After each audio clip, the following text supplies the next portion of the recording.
करोड़ों साल पहले जब मनुष्य की उत्पत्ति धरती पर हुई तो उसने अपने एग्जिस्टेंस के लिए, अपने आप को बनाए रखने के लिए, अपने फूड्स के लिए किलिंग्स करना स्टार्ट किया या मर्डर करना स्टार्ट किया। उसके बाद जब स्टेट्स एग्जिस्टेंस में आए तो एक स्टेट द्वारा दूसरे स्टेट को जीतने के लिए या एक राजा द्वारा दूसरे राज्यों को जीतने के लिए किलिंग्स की जाने लगी। और उसके बाद से प्रेजेंट टाइम में और अदर फैक्टर्स की वजह से अपने पर्सनल इंटरेस्ट को सिक्योर रखने के लिए, उनको बढ़ाने के लिए और बाकी के अपने इंटेंशंस को फुलफिल करने के लिए इन किलिंग्स को जारी रखा गया। एक ह्यूमन बीइंग द्वारा दूसरे ह्यूमन बीइंग की किलिंग या एक व्यक्ति द्वारा दूसरे व्यक्ति की जान लेना, इसको होमिसाइड कहते हैं। होमिसाइड दो लैटिन टर्मों से मिलकर बना है, जहां पे होमा का मतलब ह्यूमन बीइंग से होता है और साइड का मतलब कटिंग से होता है। एक स्टेट अपने फंडामेंटल ऑब्जेक्टिव को, जो कि उसका वेलफेयर स्टेट का ऑब्जेक्टिव है, उसको इंश्योर कर पाए, उसको प्राप्त कर पाए। इसके लिए आवश्यक है कि इन ह्यूमन किलिंग्स को, ये जो होमिसाइड्स हैं, इनको रोका जाए, इनको रेगुलेट किया जाए। और इसी से रिलेटेड प्रोविजन हमारे इंडियन पिनल कोड में सेक्शन 299 और सेक्शन 300 में दिए हुए हैं, जिनको हम कल्पेबल होमिसाइड और मर्डर के नाम से जानते हैं।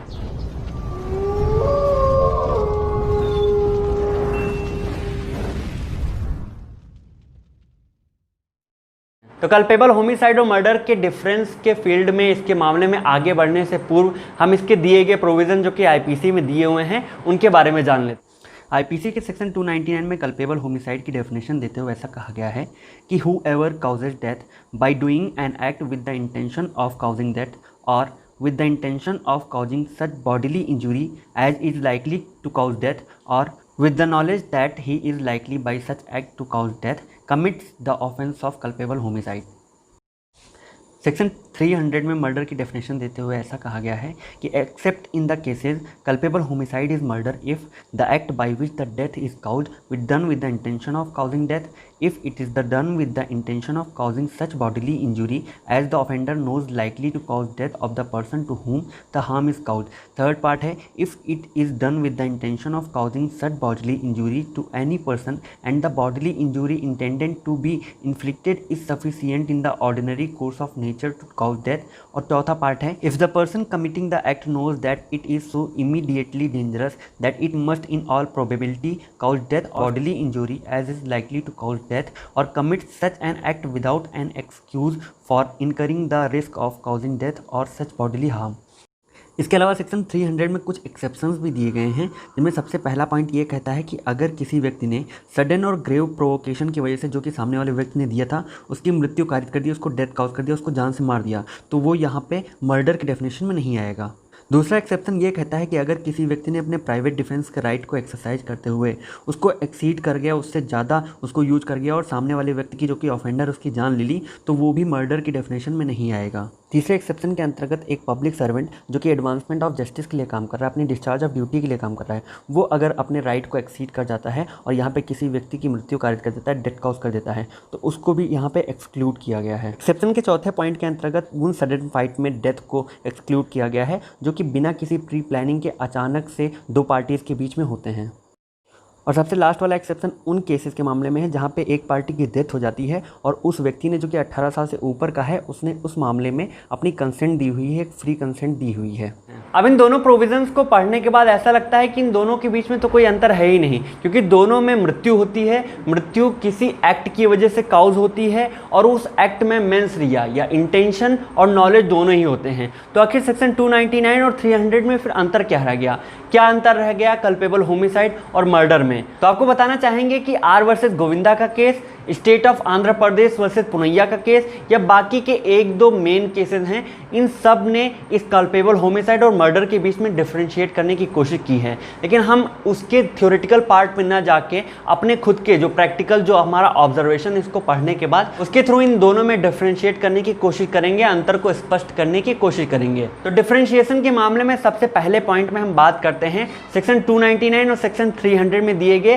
पहले क्लाउज के बारे में, जहाँ पे दोनों ही पहले क्लाउज में कहा गया है कि वहां पे डेथ जो काउज हुआ वो इंटेंशनली किसी व्यक्ति के एक्ट से काउज हुआ है। यानी यहां पे जो डेथ होता है वो किसी व्यक्ति की स्वेच्छा, उसने कोई एक्ट किया और उससे हुआ है। अब यहां पे मतलब ये हुआ कि सेक्शन 299 और 300 में इस क्लाउज में कोई अंतर नहीं। यहां पे ये चीज नानावती के केस में दिए गए स्टेटमेंट को वेरीफाई करते हैं, जहां पे ये कहा गया था कि कल्पेबल होमिसाइड एक जीनस है और उसका जो मर्डर होता है वो उसकी एक स्पेसीज है। दैट मीन्स कि हर मर्डर में कल्पेबल होमिसाइड होता है, लेकिन हर कल्पेबल होमिसाइड मर्डर हो यह आवश्यक नहीं। डिफरेंशिएशन के दूसरे पॉइंट के अंतर्गत हम इंटेंशन शब्द पे ज़्यादा जोर देंगे, इंटेंशन के बेस पे ही इन दोनों में डिफरेंशिएट करेंगे। सेक्शन 299 का क्लॉज बी ये कहता है कि अगर किसी ऑफेंडर ने जानते हुए इंटेंशनली कोई ऐसी बॉडीली इंजरी सामने वाले पार्टी को दी है जिसकी वजह से उसकी मौत हो गई है, तो यहाँ पे वो सेक्शन 299 के सब क्लॉज बी के अंतर्गत आने वाले ऑफेंस के लिए लायबल माना जाएगा। सेक्शन 300 के दूसरे क्लॉज में इंटेंशन शब्द के साथ साथ उसमें एक नॉलेज शब्द जुड़ जाता है। यहाँ पे व्यक्ति का इंटेंशन भी है और नॉलेज भी है कि वो ऐसी एक बॉडीली इंजरी व्यक्ति को कारित कर रहा है, उसको ऐसी चोट पहुँचा रहा है जहाँ पे उस व्यक्ति का मृत्यु हो जाना। यहाँ पे पर्सन शब्द भी यूज किया गया। यहाँ पे मतलब ये हुआ कि ऑफेंस के अंतर्गत सर्टेनिटी और प्रोबेबिलिटी के साथ साथ ग्रेविटी तीनों ही आ जाते हैं। और तीसरे क्लॉज के अंतर्गत यहाँ पे इंटेंशन शब्द के साथ सफिशिएंट टर्म यूज किया गया है। दैट मीन्स कि एक ऑर्डिनरी कोर्स में वो चोट सफिशिएंट है कि सामने वाले व्यक्ति की डेथ काउज कर दे, उसकी मृत्यु कर दे। तो यहाँ पे ये दोनों ही शब्द, चाहे वो ऊपर जो दूसरे क्लॉज में यूज किया गया नॉलेज शब्द हो या तीसरे क्लॉज में यूज किया गया सफिशिएंट शब्द हो, ये दोनों ही शब्द मिलके एक ऑफेंस की ग्रेविटी या किसी ऑफेंस का जो कॉन्सिक्वेंसेज है उसकी प्रोबेबिलिटी और उसकी ग्रेविटी में वृद्धि कर देते हैं, उसको बढ़ा देते हैं। डिफरेंशिएशन के तीसरे पॉइंट के अंतर्गत हमारा पूरा फोकस नॉलेज टर्म पे होगा। सेक्शन 299 के तीसरे क्लॉज में, सेक्शन 300 के चौथे क्लॉज में, दोनों में ही नॉलेज टर्म का यूज किया गया है। लेकिन यहाँ पे जो नॉलेज टर्म का यूज किया गया है, यहाँ पे इंटेंशन का अब्सेंस पाया जाता है। अब यहाँ पे अगर नॉलेज शब्द की बात करें तो नॉलेज का मतलब एक तरह के मैनेजमेंट का होता है। हमें पता होता है अगर हम कोई एक्ट कर रहे हैं तो वहाँ उसका पूरा मैनेजमेंट करेंगे, उसके कॉन्सिक्वेंसेज, उसके प्रो, उसके कॉन्स, सब चीज़ों के बारे में हम जानते होंगे कि इसका रिजल्ट क्या हो सकता है, फेल्योर की अवस्था में क्या हो सकता है। तो ये सब चीज़ें हमको पता होती हैं। तो अगर सेक्शन 299 के अंतर्गत तीसरे क्लॉज में अगर व्यक्ति कोई ऐसा काम कर रहा है कि उसको नॉलेज है कि उससे सामने वाले की मृत्यु हो जाएगी और उसने ऐसा काम कर दिया और मृत्यु हो गई, तो वो सेक्शन 299 के अंतर्गत आएगा। लेकिन सेक्शन 300 के चौथे क्लॉज में ये कहा गया है कि ये नॉलेज शब्द के साथ साथ वो इतना डेंजर है, वो इमिनेंट डेंजर है, इतना खतरनाक है कि यहाँ पे पुख्ता एकदम 100% एंश्योरिटी है कि सामने वाले की मृत्यु हो ही जाएगी। और व्यक्ति जानते हुए भी अगर ऐसा काम कर रहा है तो वो सेक्शन 300 के अंतर्गत आने वाले मर्डर के लिए लायबल होगा। अब इंटेंशन और नॉलेज के पॉइंट को हम एक एग्जाम्पल के थ्रू, एक इलिस्ट्रेशन के थ्रू समझते हैं कि मान लीजिए एक व्यक्ति ए है जिसको ब्रेन ट्यूमर है और एक दूसरा व्यक्ति बी जो कि ऑफेंडर है इस मामले में, उसने ए को इंटेंशनली एक ऐसी चोट दी, सर पे एक ऐसा वार किया जिससे उसको पता था, उसको नॉलेज था कि उसकी मृत्यु कारित हो जाएगी और फिर भी उसने ऐसा किया। तो अगर वो व्यक्ति ए जो है वो मर जाता है तो वो सेक्शन 299 के तीसरे क्लॉज के अंतर्गत यहाँ पे वो आएगा, उसके लिए लायबल होगा। लेकिन अगर ऐसा होता है कि व्यक्ति का इंटेंशन भी है और उसको नॉलेज भी है कि सामने वाले व्यक्ति को ब्रेन हेमरेज है और मैं ऐसे अगर चोट दूंगा, उसके ऊपर ऐसा वार करूंगा कि वो व्यक्ति मर ही जाएगा, और इस सेंस में भी वो अगर उसको मार रहा है, उसको चोट पहुंचा रहा है और सामने वाला व्यक्ति जो कि ए है वो मर जाता है, तो इस कंडीशन में जो कि ऑफेंडर बी है वो यहाँ पे सेक्शन 300 के अंतर्गत आने वाले चौथे क्लॉज के अंतर्गत मर्डर के लिए लायबल होगा। इंटेंशन और नॉलेज के पॉइंट को थोड़ा और क्लियर बनाने के लिए एक दूसरा इलिस्ट्रेशन, एक दूसरा केस लेते हैं जो कि गणेश दूल्हे का केस है। इसमें ऐसा हुआ था कि जो कि एक्यूज्ड व्यक्ति था वो सड़क पे सांप का तमाशा दिखा रहा था, सांप दिखा रहा था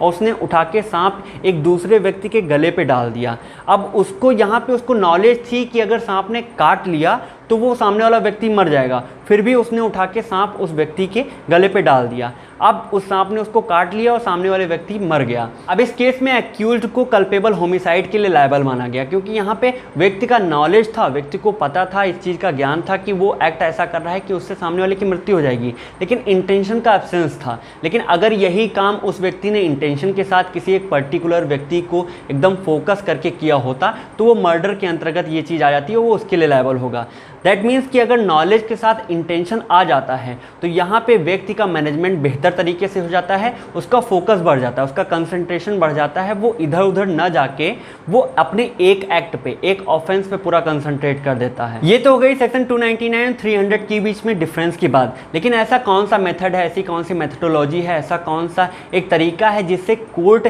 कल्पेबल होमिसाइड और मर्डर के बीच में डिफ्रेंशिएट करता है? तो इसके बारे में आपको बता दूं, इसमें एक 3 स्टेज का एक प्रोग्राम होता है, एक प्रोसीडर है जिसको अपना कर एडॉप्ट करके कोर्ट ये डिसाइड करता है कि कोई ऑफेंस कल्पेबल होमिसाइड है या मर्डर है। तो इसमें सबसे पहला स्टेज ये होता है कि जब भी मामला कोर्ट के सामने पहुंचता है तो कोर्ट उस पूरे केस में ये देखता है कि क्या किसी व्यक्ति ने, जो कि एक्यूज्ड है, उसने कोई ऐसा एक्ट किया है जिससे व्यक्ति की मृत्यु हुई है या नहीं है। उसके बाद दूसरे स्टेज के अंतर्गत वो ये देखता है, कोर्ट ये देखता है कि जितने भी सर्कमस्टेंसेज हैं, जो केस के दिए गए सर्कमस्टेंसेज हैं, क्या वो सेक्शन 299 के अंतर्गत आने वाले जो प्रोविज़न हैं, जो भी ऑफेंस के क्लाउजेज दिए हुए हैं, उसके अंतर्गत आते हैं या नहीं आते हैं। अगर ये मामला पूरा हाँ में होता है, एफर्मेटिव होता है कि सारे सर्कमस्टेंसेस 299 के अंतर्गत आते हैं, तो उसके बाद कोर्ट पहुंचता है तीसरे स्टेज पे। और तीसरे स्टेज के अंतर्गत कोर्ट ये देखता है कि प्रोसिक्यूशन की दलीलें, जितनी भी प्रोसिक्यूशन ने दलीलें दी हैं, एविडेंसेस दिए हैं या विटनेस दिए हैं, उनके बाद भी ये मामला सेक्शन 300 के दिए गए जो 5 एक्सेप्शंस हैं उसके अंतर्गत नहीं आता। अगर उसके अंतर्गत आता है तो ये culpable homicide not amounting to murder हो जाएगा, और अगर नहीं आता है तो इसे कोर्ट एक मर्डर की तरह डील करेगी, जो कि सेक्शन 300 के अंतर्गत दिया गया है। तो ये था कल्पेबल होमिसाइड और मर्डर, जो कि आईपीसी के अंतर्गत दिए गए प्रोविजन सेक्शन 299 और सेक्शन 300 हैं, उनके बीच में डिफरेंशिएशन और उसके सारे प्रोविजंस। आई होप कि आपको सारे पॉइंट समझ में आए होंगे। बाकी के लॉ से रिलेटेड वीडियोस के लिए, टॉपिक्स के लिए, क्वेश्चंस के लिए बने रहिए हमारे साथ। नमस्कार।